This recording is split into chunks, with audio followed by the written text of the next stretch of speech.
Shalom, damai di hati Bapak Ibu Saudara yang diberkati oleh Tuhan Yesus. Kami sangat bersyukur karena kesempatan ini kami boleh berjumpa kembali dengan Bapak Ibu Saudara.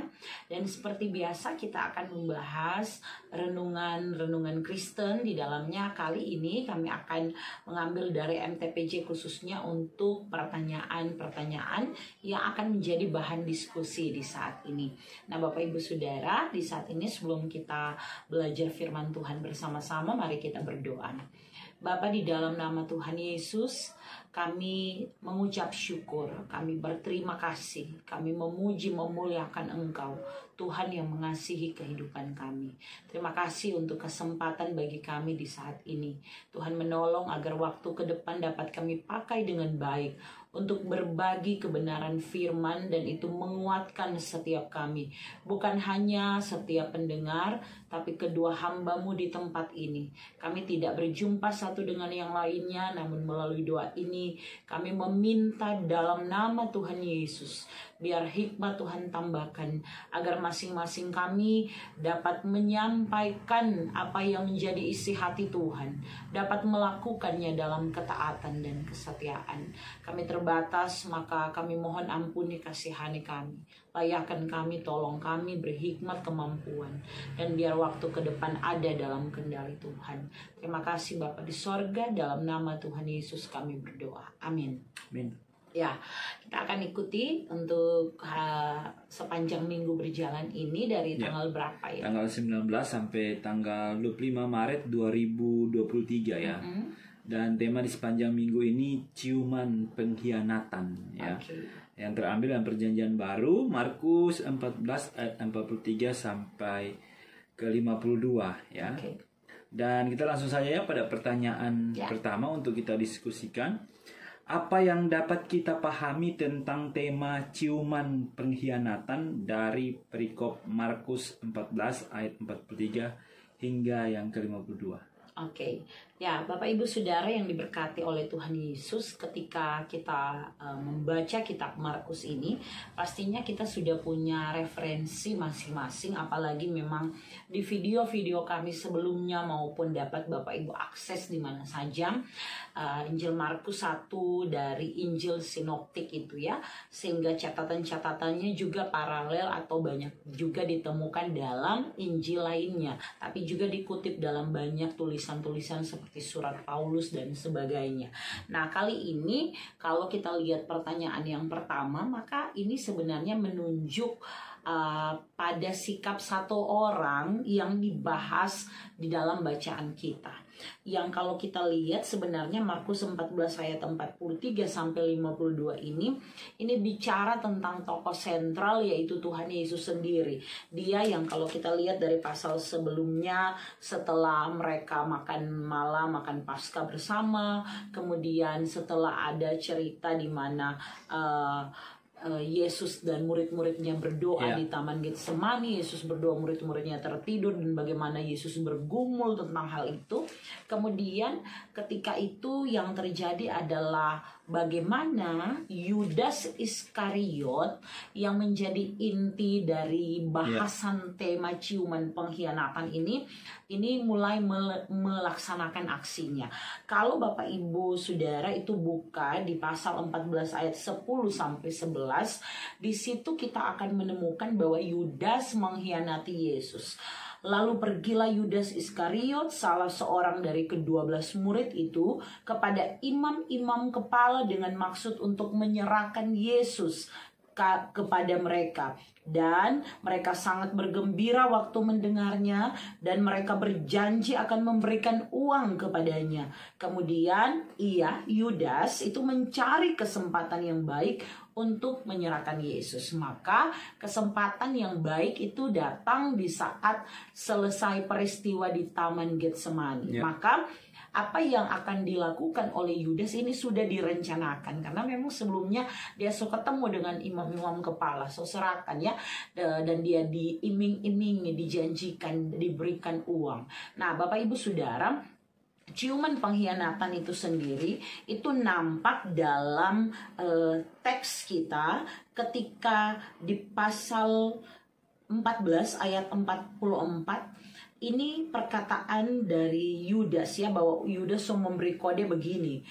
Orang yang menyerahkan dia, Yudas, telah memberitahukan tanda ini kepada mereka. Siapa saja? Waktu Yesus di Taman Getsemani, di situ ada orang-orang yang datang membawa pedang dan pentung yang disuruh oleh imam-imam kepala, ahli-ahli Taurat dan tua-tua. Maka Yudas memberi tanda ini. Orang yang akan kucium, itulah dia. Tangkaplah dia dan bawalah dia dengan selamat. Ya, nah Bapak Ibu Saudara, ciuman itu sendiri kan biasanya menjadi sebuah tanda pertemuan ya. Di saat itu Yudas menemui Yesus. Tampak biasa, tampak karib, tampak dekat, tampak mereka memang memiliki relasi yang baik, sehingga pertemuan itu diawali dengan ciuman. Namun narasi ini menunjukkan kepada kita ada maksud jahat yang dimiliki oleh si Yudas ini ketika dia melakukan yang namanya ciuman itu, ketika dia mencium Yesus dalam pertemuan itu. Jadi perbuatannya adalah perbuatan yang biasa, sikap yang biasa, tetapi di dalamnya itu dapat kita lihat ada sebuah pengkhianatan. Dia yang sehari-harinya, dia yang bersama-sama dengan Yesus, dia yang adalah satu dari 12 rasul atau murid Yesus, tetapi dia sendiri yang menyerahkan Yesus, apalagi dengan iming-iming akan diberikan uang. Maka ini yang disebut dengan pengkhianatan. Teks ini bicara hanya seputar itu. Jika pertanyaannya apa maksud ciuman pengkhianatan, sehingga singkat cerita kalau kita lihat dalam ayat 45 itu terlaksana ketika ia sampai di situ, mereka berpapasan baku haga, baku dapa. Ia segera maju mendapatkan Yesus, tidak menyapa murid yang lain, langsung maju bertemu Yesus dan dia berkata, "Rabi," dia menyapa Yesus. Berarti memang mereka punya hubungan yang dekat karena memang murid ya. Murid dan guru. Lalu mencium dia. Maka mereka memegang Yesus, orang-orang yang baku ikut, dan dia memegang Yesus dan menangkapnya ya. Jadi ini yang digambarkan. Ciuman itu budaya kayaknya ya. Iya, kalau bertemu betul. Jadi memang ada sebuah tradisi budaya yang wajar sebenarnya. Wajar sebenarnya, tetapi kemudian karena ada maksud jahat yang kalau kita lihat di ayat pasal 14 ayat 10 sampai 11, maka ini menjadi sesuatu kode, suatu tanda, suatu rencana jahat yang dibungkus dengan ciuman pertemuan. Ya. Ciumannya biasa karena itu budaya. Ya. Baku dapa saling. Ya, kalau orang kan juga ada tradisi. Sipika. Betul. Ya, tapi makna dalam arti dalam ciuman itu ya. Bukan salam pertemuan, tetapi tanda, kode kepada orang-orang untuk menangkap Yesus, dan itu pengkhianatan ya. Berbeda berarti ya. Dan itu pengkhianatan karena mereka sebenarnya karib. Tapi Yudas berkhianat, artinya tidak setia, tidak memegang persahabatan itu, hubungan itu tidak dijaga, tetapi dia menyimpang ya dari maksud awal itu. Berarti ada ciuman yang tulus sebenarnya, ciuman yang tidak berkhianat ya, karena ini ciuman ini satu budaya. Tapi kembali ini hanya teksnya ya, jadi bicara tentang Yudas saja, Oke, mungkin itu saja ya jawabannya. Nah, pertanyaan yang kedua ini, bagaimana tindakan kita untuk memupuk rasa persaudaraan yang kuat supaya terhindar dari saling mengkhianati satu dengan yang lain? Ya, untuk menjawab pertanyaan ini kembali ke konteks kita ya. Banyak cara memang, karena kita tahu namanya ada di dalam komunitas, dalam kelompok. Kita pasti akan bertemu dengan berbagai perbedaan. Kita akan berjumpa dengan banyak sekali orang yang mungkin ketika kita berjumpa kita sekedar jabat tangan, ada yang cipika-cipiki dan sebagainya. Dan memang sikap-sikap yang biasa berkhianat atau tidak memegang janji pertemanan dan sebagainya itu mudah sekali terjadi, bukan hanya di dalam persahabatan tapi juga di dalam keluarga. Tapi bagaimana cara kita untuk memupuk itu? Yang pertama adalah kesadaran penuh bahwa kita telah ditebus dengan darah yang mahal, yaitu darah Tuhan. Ketika kita menyadari bahwa kita ini anak-anak Tuhan, kita dilahirkan kembali menjadi manusia yang baru, yang menanggalkan keinginan-keinginan kita secara manusiawi, maka kita akan berfokus pada apa yang menjadi ketetapan dan perintah Tuhan yang kita sembah dan muliakan. Kita tahu hukum Taurat itu sendiri ada 10. Hukum pertama sampai keempat itu Tuhan Yesus hanya simpulkan menjadi hukum kasih, yaitu kasihilah Tuhan Allahmu dengan segenap hatimu, dengan segenap jiwamu, dengan segenap akal budimu. Sedangkan hukum Taurat ke-5 sampai ke-10 itu sendiri Yesus simpulkan dalam kasihilah sesamamu manusia seperti dirimu sendiri. Jadi cara memupuk persaudaraan itu apa yang kita mau orang perbuat kepada kita, itu juga kita perbuat kepada orang lain. Kita akan melihat yang lain lebih utama. Kita akan menjaga persaudaraan karena kita tahu itulah yang menyenangkan hati Tuhan. Jadi kehidupan yang dekat akan Tuhan akan memupuk itu. Kita akan punya kesadaran ya. Kita akan punya rasa kasih yang seperti yang Yesus mau, karena kita dimampukan oleh Roh Kudus Tuhan. Karena kita pun tidak mampu sebenarnya untuk mengasihi orang lain. Manusia itu egois, inginnya dia yang dikasihi, dia yang diperhatikan, dia yang besar, dia yang dipuji, dan dia akan sulit untuk dapat berbagi itu. Tapi karena kemurahan Tuhan, karena anugerah keselamatan Tuhan, kita akan diberi kemampuan dalam Roh Kudus Tuhan untuk melihat orang lain itu lebih utama dari kita sendiri. Sehingga paling penting adalah hidup di dalam Tuhan, mengandalkan Tuhan. Iya. Jadi itu ya, ada beberapa poin penting untuk memupuk persaudaraan yang kuat supaya kita hindar dari pengkhianatan. Iya. Ya, dan memang ketika bertemu kadangkala kita yang sudah begitu tapi orang lain yang memperlakukan itu, misalnya yang berkhianat. Tapi percayalah bahwa sebenarnya kita dimampukan untuk berbuat baik bukan karena orang itu berbuat baik kepada kita, tetapi kasih di dalam Tuhan itu menuntut kita berbuat baik sekalipun dia berkhianat, sekalipun dia tidak baik. Dan Tuhan Yesus sudah mencontohkan itu, sehingga tugas kita hanya mengasihi tanpa batas. Mengasihi seperti apa? Seperti mengasihi dirimu sendiri. Kita mengasihi karena Tuhan Yesus lebih dulu mengasihi Yesus sudah kita. mengampuni kita, maka kita harus mengampuni juga ya. Ketika dihianati. Sekalipun. Oke, lanjut. Itu aja ya untuk pertanyaan kedua. Ya, pertanyaan ketiga ini, sebutkan upaya gereja supaya warga gereja tidak mengkhianati iman kepada Yesus Kristus. Oke, ya Bapak Ibu Saudara, ini memang pertanyaan yang pribadi, tetapi yang sangat penting dalam kehidupan.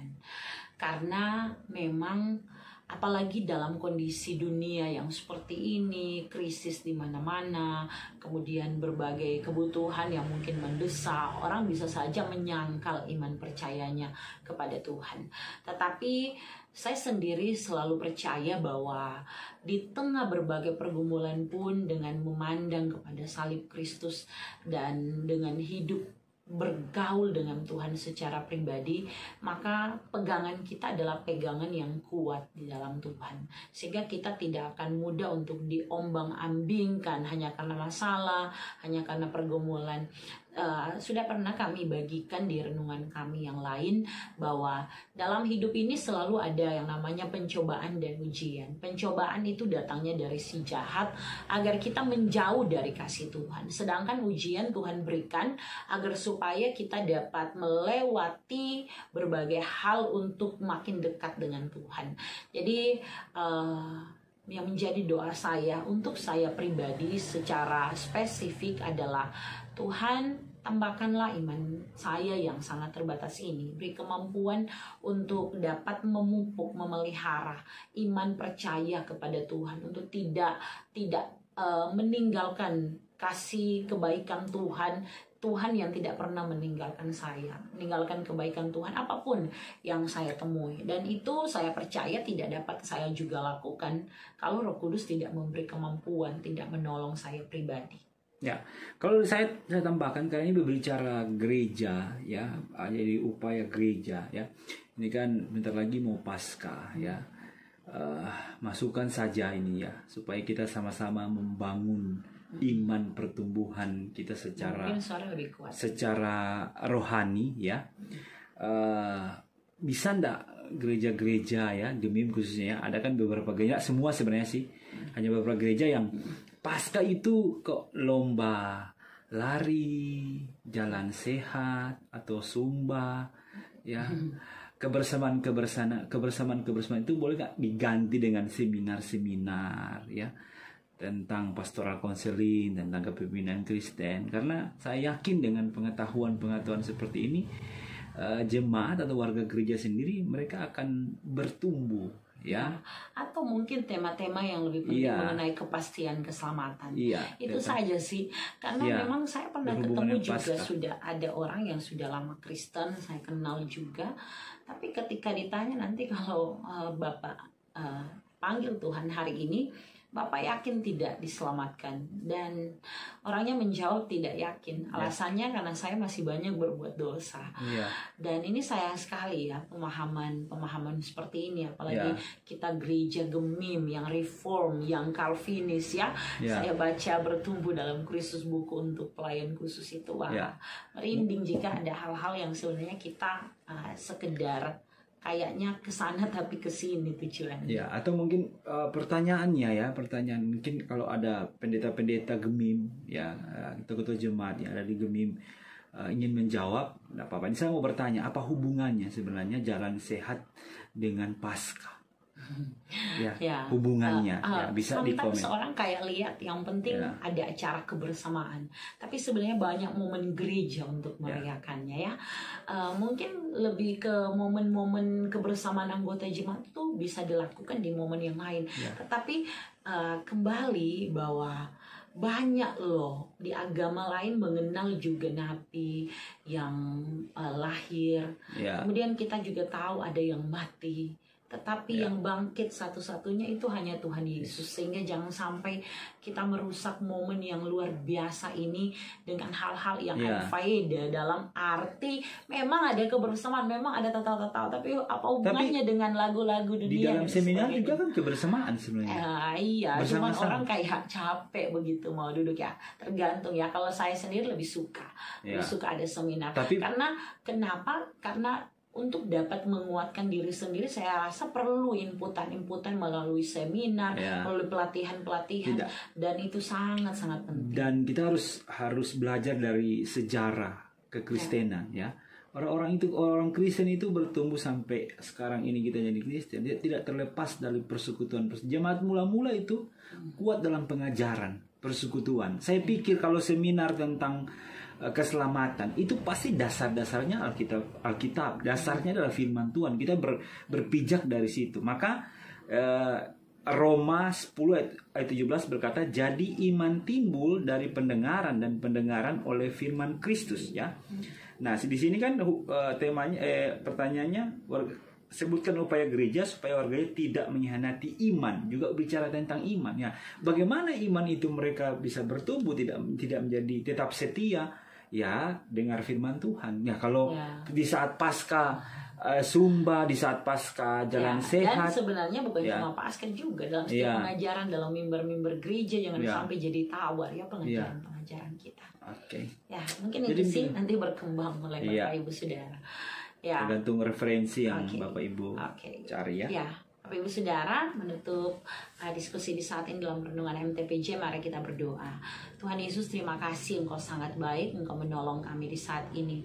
Tuhan, tolonglah kami sehingga iman kami tetap teguh di dalam Tuhan. Beri kemampuan agar kami tetap memiliki kepastian keselamatan satu kali untuk selama-lamanya di dalam karya salib Kristus yang menyelamatkan kami. Diberkati setiap pendengar kami semua, dalam nama Tuhan Yesus kami berdoa. Amin. Bapak Ibu Saudara, sampai jumpa di video kami selanjutnya. Terima kasih banyak sudah mengikuti kami di channel ini. Tuhan Yesus memberkati. Shalom. Shalom.